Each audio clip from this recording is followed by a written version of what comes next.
Ahoj, moje jméno je Klára Vomáčková a jsem fyzioterapeutka a povím vám něco o třetím trimestru.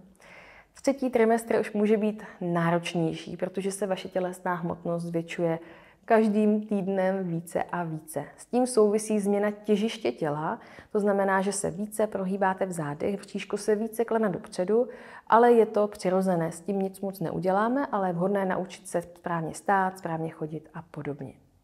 Také diastáza se může zase o něco více zvětšit, nebojte se jí, ona k tomu patří, ale pokud je hodně velká, zvětší se hodně rychle, tak určitě doporučuji vyhledat třeba specializované pracoviště fyzioterapie.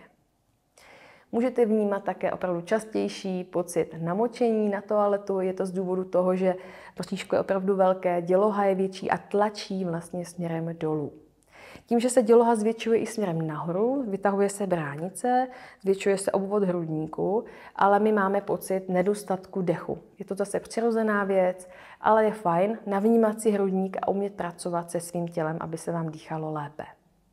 Další změnou může být to, že vám tmavne kůže třeba v oblasti úst, dělá se vám takový knírek nad rtem, případně se udělá linéa nigra v oblasti bříška, nebo můžou vyskákat znaménka, která jste předtím neměla. Je to přirozená věc, působená hormony po porodu, v období 6 nedělí a dalších období většina z toho zmizí. Kdy vyhledat lékařskou pomoc, kdy už ta situace není úplně jako zvládnutelná, je když jsou bolesti v oblasti třeba beder nebo břicha hodně velké.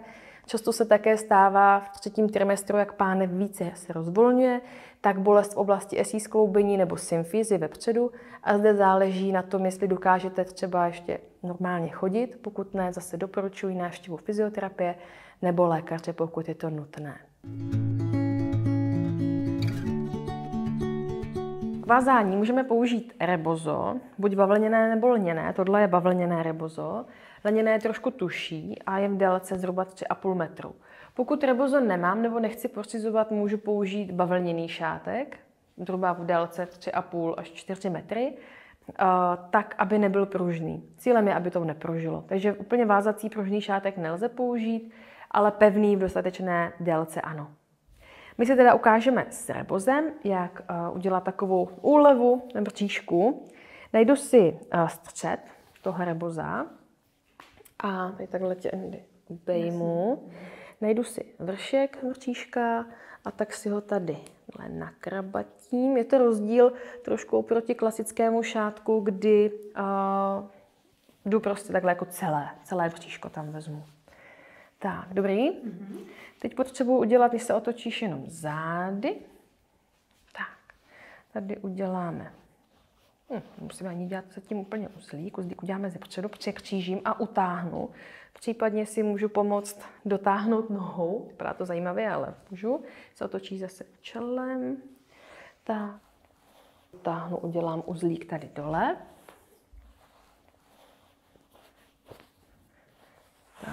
Se vrtíkej, netáhnu moc? Ne, pojď. Tak, super. To je docela pevný. Jo. Teď je vlastně cílem, když si stoupneš jenom z boku, tak cílem je udělat podporu bříška směrem ze spodu, takže tady tohle mi tady nějak nevadí, tady dotaženo přes křížovou oblast a dole staženo. Pokud by ten uzel dělal problém na sytké kosti, můžeme klidně uvázat na boku. Jak se cítíš s tím? Zajímavé. Začala jsme tam hodně hejbat. Může být, má tam trošku víc místa, je víc nahoře. Jo, nemá to způsobovat bolest, má to odlehčit bříšku. Zkusíš si ho uvázat sama, ať máme i variantu, že ne vždycky ženě může někdo pomoct, tak jenom tě zkusím navést. Najdeme si teda střed zhruba toho šátku a tak si ho nakrabatíme. Aha, máš jak sukni. Super. Jenom překřížíš a vlastně dotáhneme. Jo. Aha, super. Dotáhneš, jak to půjde, případně jsme trošku jako nadčást. Jo. A tady dole můžeš uvázat. Jo, cílem, když ta žena dokáže si šátek uvázat i sama, že k tomu nepotřebuje nikoho dalšího. Dá se? Super. Paráda. Další varianta je takový parašutista, nebo říkám tomu parašutista, uvidíte proč. Najdu si zase polovinu šátku, dám takhle kolem bříška Začátek je stejný. Tady překřížím, když se Andy otočíš zády, ukážu teď dál. Tady hodím na jednu stranu, prosím držet. Tady druhou stranu, když se otočit teď dopředu, ať tady spravíme. Tady si ten lem trošku zahrnu, protože teď budeme zvedat vrtíško nahoru.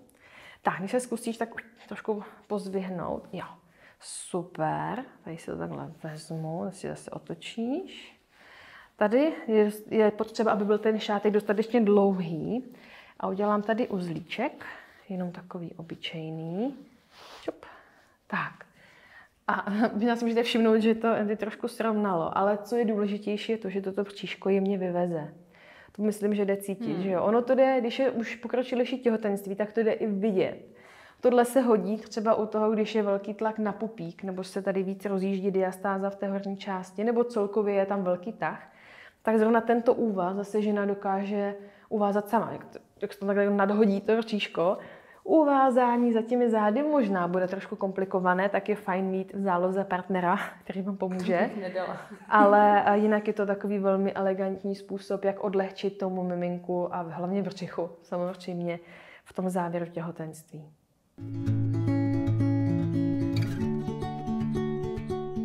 Doporučení ke cvičení v tomto trimestru by byla taková, že více vnímáme svoje tělo. My vlastně můžeme cvičit až v podstatě do porodu, doplněno o cvičení, která jsou do toho 3. trimestru vhodná. To znamená, platí stále to stejné, že můžu cvičit 3 až 4krát týdně, nebo teoreticky každý den, když to doplním nějakým jednodušším cvičením, abyste se udrželi v pohybu. Je to intenzita tehdy, kdy dokážu stále mluvit během toho cvičení. Na Borgově škále by to bylo asi 10 až 12, nebo 12 až 14, záleží už, jak se cítíme. A z hlediska tepové frekvence by to bylo nějakých 70 až 80% maximální tepové rezervy. V tomto trimestru už můžete se připravovat vlastně k samotnému porodu, tak zde doporučuji cvičení na uvolnění kyčlí, pánve, práce s dechem a celkově k nějaké relaxaci. Ale neznamená to, že se celou dobu jenom protahuju, určitě je zde vhodné cvičit stále silově. Kdy s cvičením skončit nebo kdy už vlastně necvičit je to, když je vám opravdu nekomfortně. Tím, že je bříško mnohem větší, tak jsou pozice, kdy dochází k útlaku té břišní stěny miminka v děloze, tak jsou zde buď varianty cvičení, anebo úplně vynecháme některé cviky a cvičíme jen to, co vám dělá dobře. Pokud ale cítíte nějakou dušnost a nějaké točení hlavy a podobně, tak samozřejmě přestat a například jenom chodit, nebo se jenom v vozovkách protahovat na podložce a podobně. To by bylo k 3. trimestru vše a uvidíme se u dalšího videa.